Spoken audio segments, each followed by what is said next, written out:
네, 화요일입니다. 김정열의 업사이드 시작합니다. 오늘은 시장에서 가장 핫한 기업, 올 한 해를 가장 뜨겁게 달군 기업이죠. 엔비디아 실적 발표 리뷰 한번 해보고요. 그리고 플러스 알파로 몬스터 베버리지라는 종목에 대해서도 한번 얘기를 나눠보도록 하겠습니다. 유니스토리 자산운용 김정열 투자전략본부장 나오셨습니다. 안녕하십니까? 안녕하세요. 네, 안녕하십니까? 네. 자, 엔비디아 실적 많은 분들이 기다리셨을 텐데 네. 지난주에 발표가 되고 나서 살짝 사실은 주가 흐름이 좀 꺾였습니다. 맞습니다. 예, 간밤에는 좀 오르기는 했는데요. 네네. 어쨌든 실적에 뭔가 좀 아쉬운 부분이 있었다는 얘기들이 많죠. 어떤 얘기가 있었죠? 네, 일단 실적 넘버 자체는 너무 좋아서 그렇죠. 오히려 좀 예. 우려가 사항이 뭐가 있을까 이렇게 자꾸 이제 흠집을 내려고 하는 그런데 흠집이 날 정도는 아니지만은 좀 우려되는 게 있긴 있었죠. 그 굳이 찾은 것 같은 느낌도 있어요. 네, 맞습니다. 예, 일단 실적 자체는 너무 좋았기 때문에 오히려 피크아웃이냐 이런 얘기를 하는데 피크아웃이 꺾인다는 게 아니고 성장률이 예를 들어서 올해에 한 120% 성장했으면 내년에 갑자기 30% 20% 떨어지는 거 아니야? 그런 빌미를 줄 수 있는 것이 혹시 매출의 한 20% 차지한다는 중국에 판매되는 제품이 나오질 않았기 때문에 그런 빌미를 준 측면이 있거든요. 결론적으로 말씀드리면 성장률은 애널리스트 컨센서스가 보수적이라고 봤을 때 올해, 여기서 올해라는 거는 내년도 1, 4분기에 끝나는 것이 24년도 피스컬 이어거든요. 이것이 한 매출로 한 120% 성장하고 내년도 2월에서 내후년 25년 1월에 끝나는 25년 피스컬 이어 그것이 성장률이 떨어집니다. 120%에서 50%로. 그거를 어떻게 봐야 되나요? 그 정도면 엄청난 성장이거든요. 그렇죠. 그렇게 해놓고 보면은 중국에 대한 게 비중이 거의 잡혀있지 않음에도 불구하고 한 50%가 성장하면은 PER, 우리 EPS 기준으로 했을 때 PER은 최소한 그것도 40배 이상은 가야 되는 것이 맞다고 보아진다면은 최근에 주가 빠졌을 때는 오히려 저점에 귀했다라고 말씀을 드릴 수 있겠어요. 너무 좋았고 가이던스 동안, 가이던스라는 거는 11월, 12월, 1월 얘네들이 이것이 4분기에 해당되는데요. 그 실적에 대한 가이던스도 너무 좋았는데 불구하고 아까 중국에 대한 리스크 때문에 그렇게 봤다라고 결론은 말씀을 드릴 수 있겠고요. 오늘 말씀드리는 건 내용적으로 이게 반도체를 설계하는 회사만이 아니고 어떤 생태를 갖고 있는가 용어 몇 가지를 말씀드리려고 가져왔어요. 우리가 그 엔비디아가 강점이라 그러면은 우리 흔히 얘기했을 때 GPU 남들이 안 하는 거 CPU 대신 GPU를 한 거야. 그랬죠. CPU는 머리 똑똑한 사람이 하나하나 하니까 느리니까 머리가 좀 나쁘더라도 다 반복적인 걸 한꺼번에 할 수 있는 병렬 처리하는 게 GPU잖아요. 그렇죠. 이 시장을 압도했다 그러는데 그럼 그 근저에는 뭐가 있었는가? 아무도 이런 병렬 처리라든지 게임이라든지 가상화폐라든지 더 나아가서 이렇게 지금 AI 시대를 나타나기 이전에 어떠한 생태계를 준비했는가 그게 중요하잖아요. 생태계에서 가장 중요한 거는 CUDA 소프트웨어를 모아놓는 스택 시스템이거든요. 그거는 2006년도인가 2006년도가 그때 한 16년 전에 아무도 AI가 안 될 때 이미 그 작업을 시작을 했던 거예요. 대단하네요. 그러니까 이제 남들보다 뿌린 씨앗이 먼저였다는 게 CUDA, CUDA 소프트웨어 시스템이고요. 오늘 말씀드리는 건 또 하나, GPU가 많아요. GPU가 있어요. 메모리가. GPU도 있고 메모리는 우리 HBM 만들죠. GPU하고 HBM 만들고 다 GPU가 GPU 연결되는데 중요한 게 있습니다. 메모리건 GPU건 연결되려면 연결하는 거기에 기술이 녹아져 있더라고요. 그래서 많이 드시는 것이 네트워크 기술입니다. 네트워크 기술, 네트워크 연결시키는 기술. 그리고 이른바 얘네들이 NVLink라고 명명했는데 이 기술에 대해서 우리가 중요하게 보실 필요가 있어요. 그래서 기술력은 기본적으로는 17년 전에 깔아놓은 CUDA 소프트웨어 생태계고 거기다가 많아지는 GPU, 그러니까 GPU가 그래서 256개 이렇게 모아서 하나의 그 서버 시스템 만드는 거거든요. 그 연결하는 그 통신이 왔다 갔다 하는 데서 속도가 충분히 돼야 되거든요. 그 개런티 될 수 있는 기술을 확보했다는 것을 여러분은 기억하셔야 될 것 같아요.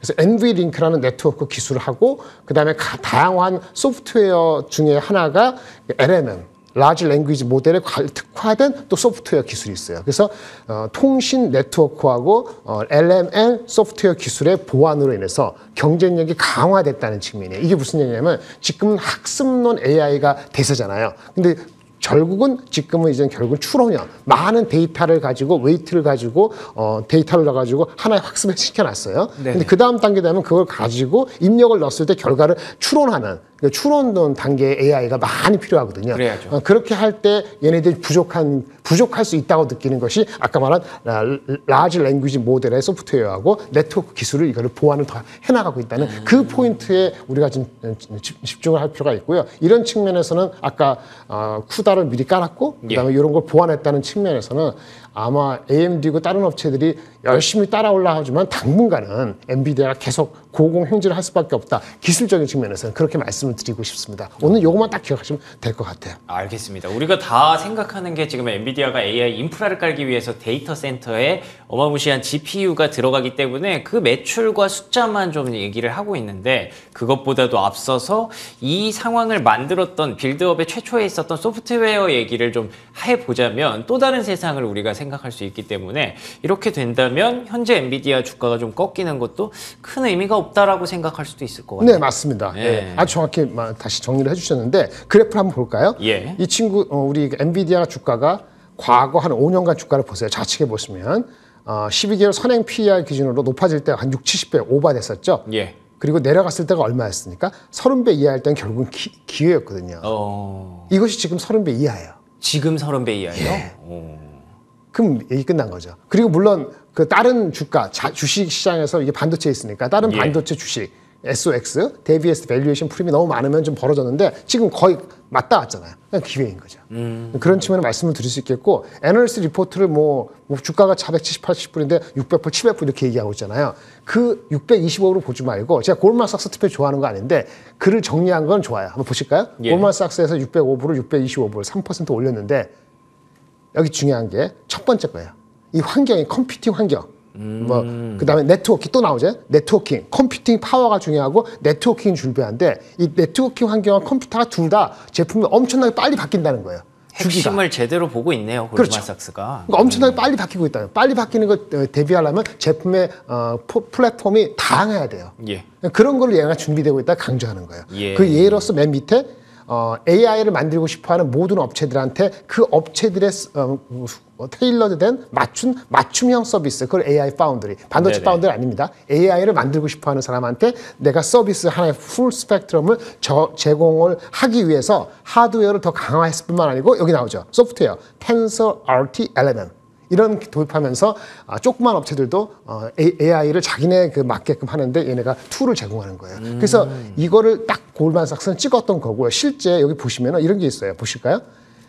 데이터 센터 같은 경우가 중요하잖아요. 매출 80%인데 그렇죠. 엔비디아가 AI용 스펙트럼 X 이더넷이라는 게 통신용이거든요. 네트워크용 플랫폼을 준비했는데 델 아시죠? 델, 휴렛 패커드, 레노바 얘네 서버 이걸 통합하는 거예요. 안 그래도 최근에 그 얘기 있더라고요. 그렇죠. 네. 이거 엄청 중요하거든요. 그럼 내년 성장도 엄청나게 중요하다 이렇게 가는 거고 그 커스터머도 구글, 마이크로소프트뿐만 아니고 앞에 보시면 뭐 셉, 암독은 잘 모르실 텐데 이것도 통신용인데 이런 고객들이 새롭게 추가되는 것이 있는 거죠. 이런 것이 뭐냐? 고객들의 AI의 요구사항이 계속 늘어나고 있고 거기에 맞게끔 소프트웨어 통신 기술을 더 보완했다. 이런 측면을 강조한 거기 때문에 단순히 아까 중국 쪽에 매출이 20% 빠진다는 거가 아주 중요한 건 아니죠. 물론 아쉽긴 하지만은 그렇죠. 네. 그래서 그것은 내년도 2월 달 나온다니까 내년 1분기에 보완하면 되니까 지금 500불 이하에서는 기회다라고 볼 수 있는데 마지막으로 말씀드릴게요. 엔비디아가 식상한 사람이 있어요. 식상한 사람. 네. 벌떼같이 엔비디아 식사 들어왔는데 그 종목 기회가 뭐가 있는가 그거 말씀드리고 우리 다른 종목 얘기할게요. 네네. 마이크로소프트, AMD, ARM. 마이크로소프트 얘기할 필요 없죠. AMD는 대학마고. 그렇죠. 그렇죠. 근데 걔네들 주가 PER도 30배예요. 똑같네요. 그러네요. 네. 그리고 요즘에 엊그저께 우리나라에서 난리 났던 온디바이스. 예. 온디바이스 한다는 것은 결국은 가볍게 기기에서 처리하자겠다는 거잖아요. 스마트폰에 다 AI가 그렇죠. 들어간다는 저번에 거죠. 말씀드렸는데 네. 그 빨리 안 옵니다. 그렇겠죠. 내후년도나 25년도인데 주식시장에 돈이 갈 데가 글로 가는 거거든요. 어쨌든 온디바이스가 잘 되려면 온디바이스 만드는 회사가 차별화되기 쉽지 않고요. 예. 온디바이스를 많이 만들게 되면 뭔지 아세요? 그 설계할 때 설계에 들어가는 MPU, IP 이런 업체가 중요하거든요. 그래서 맨 마지막에 ARM 홀딩스가 최근에 엄청나게 주가가 오르는 겁니다. 그렇군요. 사실 AI 홀딩스가 뭔가 따로 호재가 있었나? 없었거든요. 근데 주가가 정말 잘 가더라고요. PER 지금 45배거든요. 예. 25년도에. 그러니까 이게 봤을 때 엔비디아가 버텨줘야지 얘네들도 같이 가는 거기 그러네요. 때문에 네. 돈이 왔다 갔다 하긴 합니다만은 왜 이렇게 갔는가를 보셔야 되고요. 예. 우리나라의 온디바이스 업체들도 하나 말씀드릴게요. 25년 기준으로 PSR 10배 이상이면 약간 오버고 오버슈팅하면 15배, PSR 10배, 15배, PER는 50배 정도 넘어가면 조금 조심하시고 요걸 기준으로 요즘에 많이 얘기됐던 주식을 바라보시면 좋을 것 같습니다. 반대로 생각하면 PER 50배까지는 갈 수 있는 거죠. 네, 충분히 볼 수 있다. 수급상으로. 근데 그러면은 지금 엔비디아, 마이크로소프트, AMD 다 얘기해 주셨는데 다 똑같이 PER 30배 전후라고 하셨잖아요. 그리고 또 ARM 같은 경우에는 PER이 지금 45배라고 하셨잖아요. 그럼 여기서 엔비디아가 식상하다고 느끼는 것 자체가 별로 의미가 없네요. 제가 지금 여러 가지 돌려서 말씀드리는 거죠. 예, 돌고 돌아서 어쨌든 엔비디아가 네네. 탑픽이시겠네요. 네, 탑픽이고요. 네. 저 다른 것도 많이 내려가면 다시 그 기회가 생기고 왔다 갔다 한다 보신 다음 보면 되겠습니다. 알겠습니다. 어찌됐든 최근의 흐름, 이런 종목들의 주가가 왜 살아있고 왜 강세를 보이고 있는지에 대해서 온디바이스 AI가 또 왜 나오는지에 대해서를 우리가 이해할 수 있게 도와주신 그런 날이었던 것 같습니다.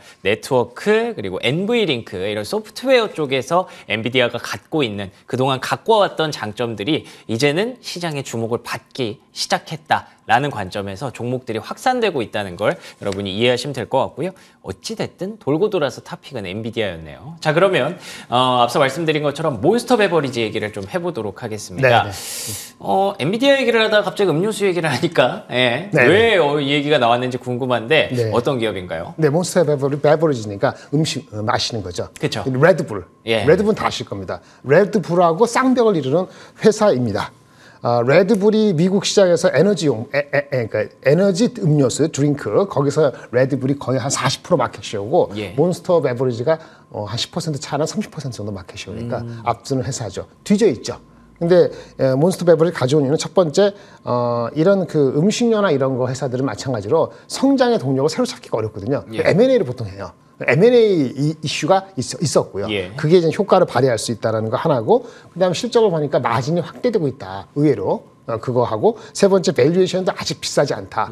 시장이 조금 보수적으로 움직일 때는 결국 우리가 디펜시브 스탁이지만 완전히 디펜시브로 쩔면 안 되잖아요. 유틸리티 주식처럼. 그렇죠. 예. 그래서 그런 측면에서 약간의 엣지를 갖고 있는 게 뭐가 있을까 보다 보니까 오늘 저기 주가가 좋았던 쇼피파이 같은 이런 이런 주가도 있겠습니다만 좀 더 안정적인 거는 그런 엣지를 갖고 있는 안정적인 성장주. 그래서 몬스터 베버리지를 가져온 겁니다. 그래서 뱅 에너지라는, 이게 에너지 기업 아닙니다. 에너지 드링크하는 뱅 에너지라는 회사를 인수해서 활력을 더했다는 측면하고 마진 확대, 밸류에이션 매력을 한 번 하나 간단히 짚어보겠습니다. 좋습니다. 근데 몬스터 베버리지 이미 많은 분들이 몬스터 음료 많이 드시기 때문에 그렇죠. 이제는 친숙하게 느끼실 것 같은데 제가 듣기로는 주가가 꽤 많이 올랐다라는 얘기를 들었거든요. 근데 아주 싸진 않아요. 아주 싸진 않은데 PER로 봤을 때는 아까 그 회사들, 우리 30배 하는 회사들하고 비슷한 거는 약간 낮은 정도니까 싸지는 않습니다만 시장이 만약에 안정을 추구할 때는 매그니피센트 7이 좀 쉴 수 있거든요. 그럴 때 보완 내지는 음료수 마시면서 기다리는 측면에 몬스터 베버리지 가져온 거죠. 그렇군요. 최근 한 4개월 전에 7월 말이니까 4개월 안 됐네요. 그때 아까 말씀드린 뱅 에너지를 인수를 했는데 요것이 싸게 인수했어요. 포텐셜 대비했을 때는 마켓 시어가 한 4% 되거든요. 그러니까 우리가 지금 한 작지 20%, 않네요? 그렇죠. 29%인데 쟤네가 39%면 한 10% 벌어져 있잖아요. 그러니까요. 근데 4% 바로 오지는 않겠습니다만은 들어왔으니까 8, 9, 10, 11, 4개월 됐잖아요. 잘 하면은 시너지가 있을 수 있다. 이게 핵심이에요. 그러네요. 이게 마켓 시어가요. 이미 한 3, 40% 갔을 때 3, 4% 올리는 건 굉장히 어렵습니다. 엉뚱한 얘기인데 얼마 전에 하이닉스가 실적이 D램에서, 하이닉스는 삼성전자보다 뒤지거든요. 하이닉스가 마켓 시어 보통 25%, 30% 안 됐어요. 그리고 삼성전자가 거의 50% 가까이 됐어요. 엄청 차잖아요. 근데 어저께 나온 게 3, 4분 시도 어떻게 되는지 아세요? 삼성전자가 39% 떨어지고 하이닉스가 35%가 됐어요. 그러니까 HP 메모리 효과이거든요. 그런 어떤 혁혁한 거 굉장히 쉽지 않습니다. 그렇기 때문에 아까 30% 국지가 되는 게 3, 4% 이게 인수하는 효과는 지금 시장이 글로벌 마켓이 애매한 시장에서는 굉장히 도움되는 거기 때문에 3%짜리 4% 인수했다는 것이 주가의 4%가 아니고 실제 임팩트는 코스트가 엄청 들지 않으면 4% 플러스보다 더 크게 반영될 수 있거든요. 그게 주가가 반영되고 있다고 보시면 돼요. 싸게 샀어요. 이게 핵심입니다. 예. 그래서 요것을 이제 이 원래 어디서 나오냐? 이게 뱅에너지가 코카콜라에서 나온 거예요. 아, 그래요? 코카콜라 보틀링. 우리는 코카콜라를 알죠. 코카콜라 보틀링. 거기서 그걸 통해서 이제 뱅에너지 출시한 건데 요거를 인수했다 이렇게 보시면 됩니다. 비교하면요. 그 다른 에너지 업체가 이제 펩시코한테 인수된 게 있었는데 몇 년 전입니다. 이 3년 전에 펩시가 로드스타라는 에너지를 인수할 때도 네. 한 38억 불을 줬어요. 엄청 줬어요. 38억 불. 매출이 한 9억 불 정도인데. 네. 근데 지금 우리가 준 이 뱅에너지는 최근에 4개월 한 거 고작 4억 불 주고 샀는데 얘네 매출 13억 불이에요. 오, 어떻게 이런 결과가 나오죠? 그러니까 이게 엄청 나쁘게 주고 이 피크일 때 코로나 직후에 산 건지 모르지만 하여튼 이번 주가는 싸게 샀다 이렇게 보여주고 있는 거죠. 그래서 고점에 사고 저점에 샀네요. 거의. 제가 봤을 때는 잘 모르지만 반도체만큼은 예. 흡수적으로는 뱅에너지가 이상한 회사는 아니라 본다면 괜찮은 거죠. 그래서 뱅에너지가 마켓시어가 아까 4%가 플러스 된다는 거 포트폴리오가 확대되겠죠, 하면이. 예. 그렇죠? 그다음에 진열대가 확보되니까 시장 지배력이 높아진다는 그거는 너무나 당연하다. 이렇게 볼 수 있는 거고요. 두 번째는 마진 확대예요. 가격을 인상시켰어요. 근데 가격을 인상시켰는데도 불구하고 마켓시어가 빠지지가 않았어요. 그 마진이 한 1%, 2%씩 계속 오르고 있어요. 근데 이번 분기도 오르고 다음 분기도 오르고 내년에 오른다는 거예요. 마켓시어 늘리고 M&A하고 마진 늘었으니까 아까 말씀드린 것처럼 주가 좀 올랐네요. 그 반영한 거죠. 그래서 그 반영을 했습니다만은 밸류에이션이 과거 평균보다 높이보다 아주 높지는 않기 때문에 여지가 있다라는 것이 오늘의 핵심이 되는 거죠. 그래서 가격이 오르면도 판매량이 안 꺾인다는 것은 얘네들의 브랜드 파워가 약화된 게 아니고 강화됐다고 볼 수밖에 없거든요. 그렇죠. 그리고 아까 말씀드린 가격 인상은 계속 해왔는데 앞으로도 계속할 여지가 있다라는 측면이 주목하실 필요가 있고요. 밸류에이션을 보면은 과거에 최고 갔을 때가 한 40배 정도까지 갔어요. 40배면 높죠. 우리나라도 음식료가 잘 갈 때는요, PER이 한 20배까지 갔어요. 근데 지금 40배 가는 건 아닌데 지금 이제 한 30배, 20배, 후반 30배니까 밸류에이션 상으로 아주 편하지는 않지만 이런 주식이 아까 말한 그런 디벨로프먼트가 있는데 주가가 빠질 이유는 없죠. 그쵸, 그쵸. 안정적으로 끌고 간다는 측면에서 몬스터 베버리지 마시면서 주식을 좀 바라보는 것도 괜찮지 않을까 하는 알겠습니다. 말씀드리겠습니다. 자, 일단 오늘 살펴본 종목은 엔비디아였습니다. 엔비디아뿐만 아니라 AI 관련주들이 최근에 왜 이렇게 움직이고 있는지에 대해서 쭉 한번 역사를 되짚어보는 시간이었고요. 그치만 최근에 증시가, 특히 뉴욕 증시가 4주 연속 상승했습니다. 5주 연속 하면 좋겠지만 어느 정도 좀 숨고르기는 나오겠죠. 그럴 때 몬스터 베버리지 한 잔 드시면서 이 종목에 대해서 한번 공부해 보시는 것도 좋을 것 같네요. 지금까지 유니스토리 자산운용 김장렬 투자전략본부장과 얘기 나눠봤습니다. 오늘도 좋은 말씀 고맙습니다. 감사합니다.